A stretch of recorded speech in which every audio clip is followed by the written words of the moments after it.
más universidad. Radio Universidad Austral de Chile. Esta es Radio Universidad Austral de Chile, aquí en el 90.1 en la FM y por supuesto en streaming, en Facebook Live, en Radio Watch y en www.radiowatch.cl, el sitio, el repositorio además de audio de los programas que se desarrollan en cada uno de los segmentos, ¿no? Nuestro director Miguel Ángel Millar no lo hemos nombrado hoy porque está dedicado precisamente a trabajar en los soportes de registro y para ustedes también, para dejar asequible todo el trabajo que se realiza aquí en la radio, que es mucho, ustedes comprenderán, todos los días. Así es que está en ello Miguel Ángel y nosotros vamos a estar aquí en la mañana, además porque tenemos previsto varios de los temas que ustedes ya saben. Nosotros tradicionalmente estamos en contacto con los académicos de la Universidad Austral de Chile, y ese es el caso de este segmento, y posteriormente vamos a trabajar sobre el tema de los territorios sustentables también, asumiendo de que es ya una continuidad en la programación de la radio. Vamos a estar en este segmento conversando acerca de un tema que nos parecía de lo más relevante hoy. Creo que es como de esas cosas que uno no debiera sacar de la agenda nunca, que tiene que ver con el tema de la alimentación en general, pero en lo concreto también con otros aspectos. Ahí sí se escucha, ¿no? Espero que no se haya perdido totalmente, pero vamos a tener la oportunidad en este segmento, decía, de retomar temáticas que no debiéramos dejar fuera en ningún caso, y que además son muy contingentes en este minuto y que tienen que ver con lo que está viviendo gran parte de la población en los sectores incluso especialmente deprimidos económicamente o socialmente, con mayores problemas para poder enfrentar un montón de requisitos que impone el aislamiento social. En la práctica eso ha sido en la práctica imposible de llevar adelante. Y en muchos casos el trabajo, la vida familiar sustentada en redes sociales, en redes de apoyo, digamos, ¿no? A eso me refiero, supone que no haya tal aislamiento social. Bueno, eso por un lado. Después viene el problema, junto al problema sanitario, el problema de la economía familiar. Y en la economía familiar hay una cuestión que es central, y estoy diciendo algo que es obvio para todos, es la alimentación, ¿no? Que no es solamente central del gasto mensual, sino que además es una cuestión sobre la cual uno comienza a hacer manejos de todo tipo para evaluar dónde colocar el dinero que tiene disponible mes a mes para poder alimentar a una familia de tantos más o menos miembros, ¿no? Bueno, no es que esté haciendo crisis, en algunas zonas sí, y eso no hay que desconocerlo. Por lo tanto, es central entender cuál es el rol y la centralidad de la alimentación en momentos de crisis como los que vivimos. Y para ello vamos a conversar con el doctor Javier Parada Silva, director de la Escuela de Ingeniería en Alimentos, académico del Instituto de Ciencia y Tecnología de los Alimentos, el ICITAL, aquí en la universidad. Javier, bienvenido, ¿cómo estás? Buenos días, súper bien, gracias. Gracias por este contacto, y lo primero es mencionar esto de la centralidad, digamos. ¿Cómo tú definirías esa centralidad de la alimentación en este momento que estamos viviendo? Bueno, el tema de la alimentación siempre va a ser fundamental y va a estar en la primera línea en toda crisis, eh, pero es parte de un modelo económico Uh-huh. que es centralista y se rige básicamente por por los mismos principios. Eh, y así como trae beneficios, trae problemas. Y junto con eso viene el problema de que los alimentos no se producen todos en todas partes. Eso ya estaba bastante resuelto con la tecnología moderna, pero en momentos de crisis obviamente vuelve a notarse esta realidad. porque si no se puede mover los alimentos, empiezan a haber problemas. Pero bueno, básicamente sufre los mismos problemas o beneficios de un modelo centralizado, de distribución, de toma de decisiones, etcétera. Claro, además que hay un fenómeno global, para ir desde lo más general, y además general territorialmente hablando, geopolíticamente hablando, pero también en el tiempo, ¿no? Hay grandes oleadas en la historia de hambrunas, ¿no? Y el hambre, Sí, que pareciera ese evento posible de ver en películas solamente, existe en el mundo, está pasando, incluso independiente y agravado por las crisis actuales, ¿no? sí, no, o sea, uno como sociedad chilena y varios países como que nos olvidamos del hecho de que lo fundamental que es la alimentación, ya estamos como acostumbrados que es un hecho, no nos preocupa en nuestro diario vivir, no está en nuestra primera preocupación alimentarnos, pero eso es un problema que existe en el mundo, las hambrunas o problemas de inseguridad alimentaria Ujú. existen siempre, no desaparecen, han bajado mucho en las últimas décadas, pero de hecho en los últimos años ya se venía notando un pequeño incremento en el problema de la inseguridad alimentaria. Claro. Y, por supuesto las crisis, lo único que hacen es que se note más el problema, visualizarlo más y crearlo en zonas donde ya no existía. Técnicamente no existía, pero depende de la definición que usamos para hablar de hambre o no hambre o problemas de alimentación o no. Quizás ese es un primer punto, el tema de la definición de la seguridad alimentaria, a propósito de que también está tensionada por una discusión que también ha sido de varias décadas ya, de las últimas décadas, que es el tema del cultivo intensivo, ¿no?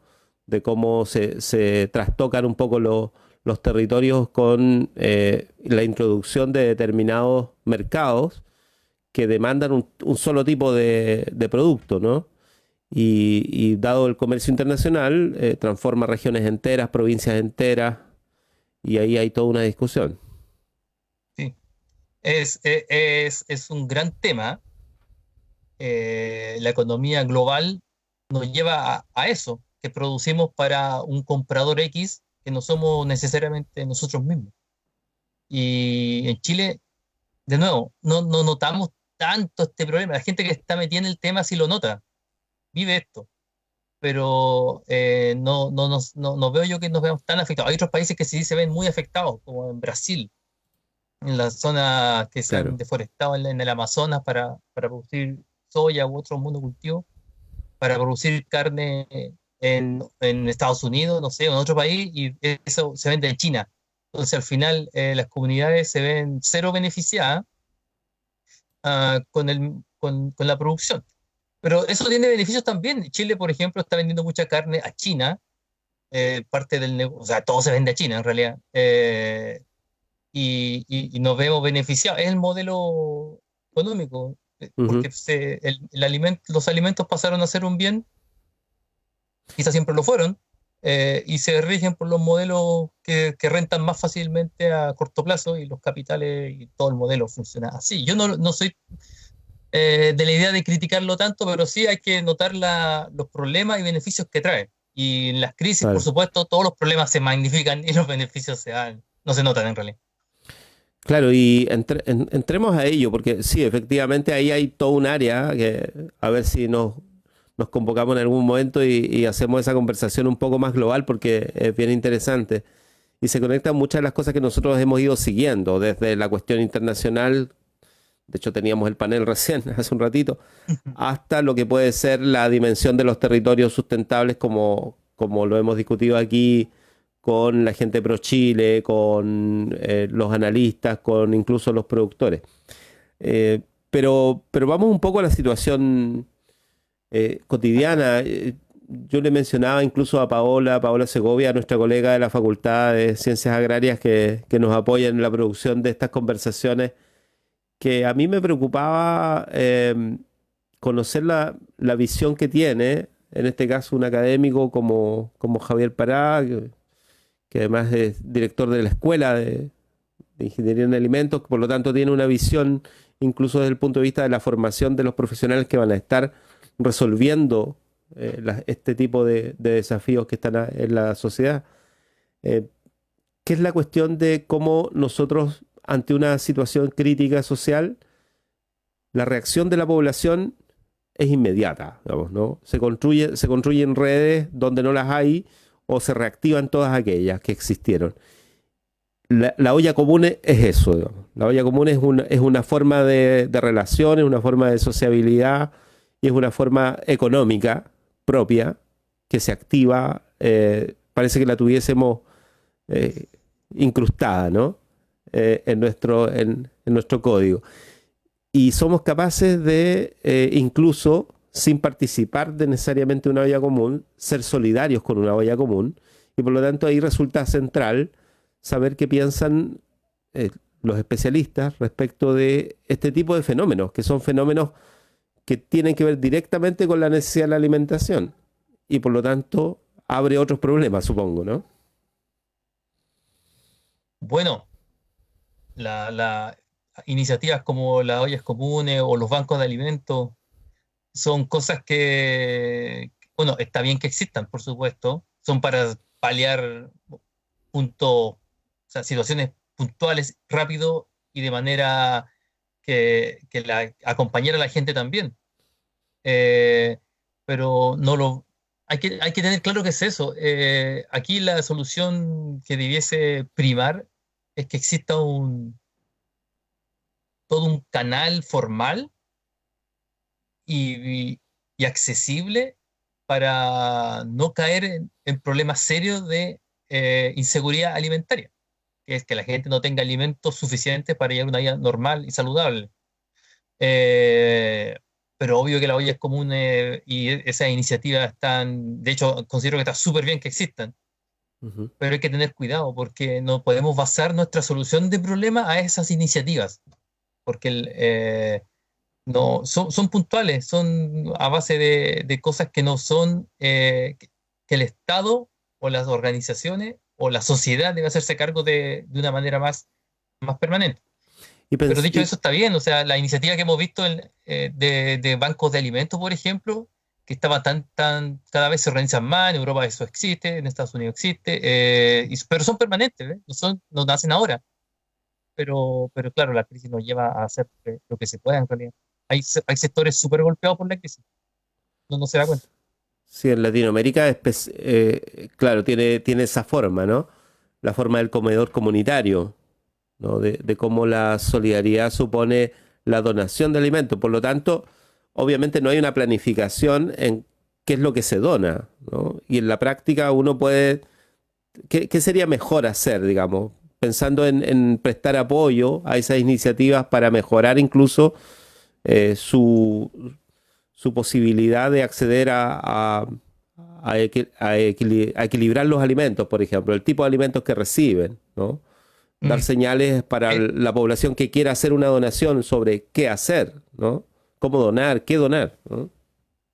sí, mira, como te digo, lo que quiero decir es que todo lo que se puede hacer está bien en un momento de crisis como el que estamos viviendo, o sea, todo. Eh, Me gustaría, sí, que sean cosas como bien institucionales o con credibilidad. ¿Por qué? Porque te aseguro un poco más, porque no solo que haya alimento, tiene que estar alimento en condiciones adecuadas, inocuo, eh, idealmente tan, tan saludable o con aportes nutricionales, tanto como se espera de ese alimento. Así que eso se logra con una buena organización. Ahora, no es decir que no existan ollas comunes que hacen los vecinos, por ejemplo, porque eso obviamente está bien, o sea, son momentos de crisis. Pero podría existir, o bueno, es que existen, se están desarrollando, sino que no se veían tanto, pero se empiezan a generar cosas más organizadas, más institucionales, con resoluciones que funcionan, que se pueden auditar. Eso sería como lo ideal para mantener en el tiempo, considerando también que es probable que se venga un alza, bueno, ya lo estamos viendo, un alza de precios de alimentos importante.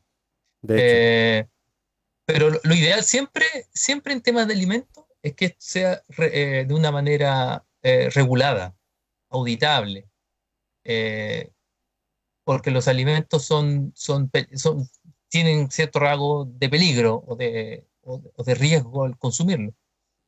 claro, de ahí el Entonces, concepto de inocuidad, digamos, ¿no? claro, por el El, concepto de claro, pues inocuidad, yo no es.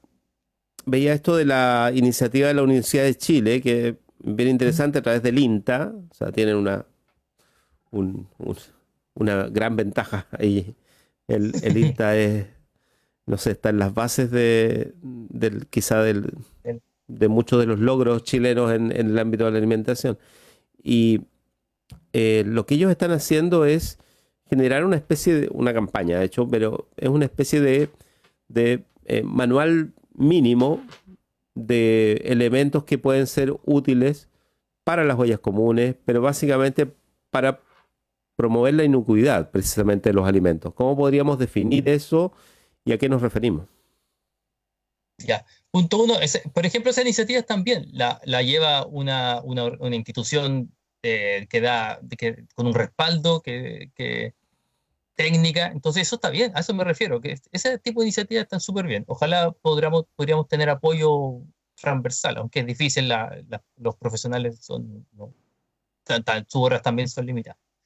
¿Qué es la inocuidad? No sé, entiendo que tú me quieres preguntar qué es la inocuidad. La Ujú, inocuidad es básicamente, en palabras sencillas, que un alimento no te enferme, que no sufras ningún daño, que sea inocuo, que no te produzca una ETA, una enfermedad transmitida por alimentos.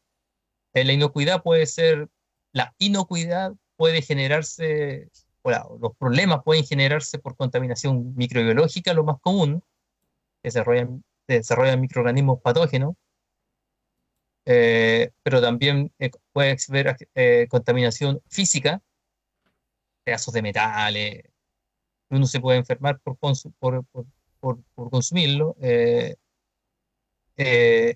Contaminación química también puede existir cuando hay contaminante de cualquier índole química en las zonas más golpeadas por problemas de metales pesados y esas cosas, se ven esta contaminación. ujú. Y esos tres principales factores. Si se me queda uno, ya empiezan a ser menos relevantes. También puede haber contaminación por seres superiores, roedores, presencia de insectos, etcétera. Todo eso puede producir enfermedades, más o menos graves. No necesariamente te vas a morir, aunque podría ser, depende del caso. Eso es que el producto pierda su inocuidad. Y un alimento tiene que ser inocuo, por ley, de hecho. O sea, es el principio de la seguridad alimentaria. Pero Ujú. la seguridad alimentaria se refiere a otra cosa, dentro de lo cual está el tema de la inocuidad, que también se le suele llamar que un alimento sea seguro, pero debe ser llamarse que sea inocuo. Estamos conversando con Javier Parada, director de la Escuela de Ingeniería en Alimentos de la Universidad Austral de Chile, además del Instituto de Ciencia y Tecnología de los Alimentos, de hecho. Javier Parada, una, una cuestión entonces lógica sería pensar qué recomendaciones harías en función de precisamente de poder desarrollar lo mejor posible una labor que es urgente, que es solidaria, que tiene demanda creciente además en la población, que es el tema, en este caso, lo que llamamos la olla común, ¿no? Pero básicamente tiene que ver con el momento en que tú decides qué donar hasta la manipulación de los propios alimentos, ¿no? ¿Qué recomendaciones haría? Mira, en cuanto la recomendación básica para mí es tratar esto como si fuese una pequeña industria de producción de alimentos. Y con esa mentalidad tú puedes organizar todo bastante bien. Eh, Existen listas como estos manuales que entrega INTA, es fácil, de hecho, meterse por ahí, conseguir gente capacitada, o, como en la escuela, en el instituto, y dar recomendaciones básicas que tiene el Ministerio de Salud para implementar buenas prácticas de manipulación e implementarlas, porque estamos moviendo harto volumen de alimentos y eso genera riesgos. Hay factores de riesgo donde la gente se puede enfermar, y eso hay que evitarlo. Entonces hay que implementar buenas prácticas, por ejemplo, el uso de mascarilla, pero no por el corona, ¿sí? El virus. O sea, pues siempre que se Ajá, manipulan alimentos claro. se usan mascarillas para no contaminar el alimento. Usar cofia, usar guantes si es necesario, depende de la situación. Eh, no aislar el espacio donde se preparan los alimentos del resto de los espacios, de animales, por ejemplo, que no hayan animales transitando, mantener los alimentos en refrigeración, etcétera, etcétera. Son recomendaciones hasta cierto punto básicas en una industria, que no son tan básicas en la casa porque son productos, uno anda rápido, son volúmenes pequeños, tú lo cocinas bastante bien porque son volúmenes pequeños, entonces eso baja la probabilidad de que haya una enfermedad. Pero en volúmenes más grandes, de lo que estamos viendo, ya hay que empezar a tomar estas medidas de una manera más sólida. Entonces, esa sería mi principal recomendación como ingeniero de alimentos y evitando los problemas. Ahora, ¿qué se dona? Bueno, es que la solidaridad es solidaridad, o sea, lo que se done está bien en realidad. Sí, sería bueno, pero yo creo que eso se entiende bastante bien, que sean alimentos saludables, no donar golosinas ni bebida azucarada, porque eso son solo calorías que no ayudan a la nutrición de las personas. Soy un enemigo en prohibirlo, eso que quede claro. Ya. Creo que todo tiene Mm. su rol en nuestra vida, que es más que comer. Entonces tiene un rol social y de disfrutar la vida. Pero no podemos basar nuestra dieta en estos alimentos y tampoco deberíamos basar nuestras donaciones en estos, eh, porque no promueven una buena salud y puede traer problemas. Me Ujú, refiero, por ejemplo, que haya pizza, hamburguesas, claro. hamburguesas de mala calidad, quizá, porque eso no. Imagínate que aquí va a haber gente con meses alimentándose así, entonces puede producir algunos problemas de sobrepeso o de balance en los niveles biológicos, o sea, los niveles del cuerpo. Y de salud, por lo tanto, claro, Y de la en salud verse general. afectada. Entonces sería bueno organizar esto, tener una minuta, como hacen los casinos, una minuta de más o menos ir variando la alimentación todos los días, no dar todos los días lo mismo, etcétera, etcétera. Pero cuando es a base de donación es difícil exigir, o sea, Claro. lo mejor es que se done simplemente. Tener Y no una va a ser minuta todo en básica. calorías, sino que sea Exacto. diversificado. Sería una buena estrategia. Con estas dos Javier, cosas yo creo que nos aseguramos bien en el sentido de alimentar bien a la población que lo necesita. Javier, bueno, el contacto de hoy era un poco en función de apoyar esas iniciativas y de hacer esto que precisamente, y te agradecemos por ello, que has hecho, digamos, ¿no? De compartir un poco también la experiencia y la visión que tienen ustedes desde el punto de vista de la formación, además de los profesionales en estas áreas. Javier Parada Silva es director de la Escuela de Ingeniería en Alimentos, académico del Instituto de Ciencia y Tecnología de los Alimentos Elicitares en la Universidad Austral de Chile. Así que un gusto y por supuesto nos reencontraremos. Muchas gracias. Sí, de todas maneras. Gracias, Víctor. Que estén bien. Bien, pues ahí está Javier Parada. Nosotros vamos a la pausa y ya volvemos con el espacio tradicional de esta hora, que es Ausente Señorita, con nuestra colega Carla Mancilla. Así es que nos reencontramos. Chao. Más comunicación. Más universidad.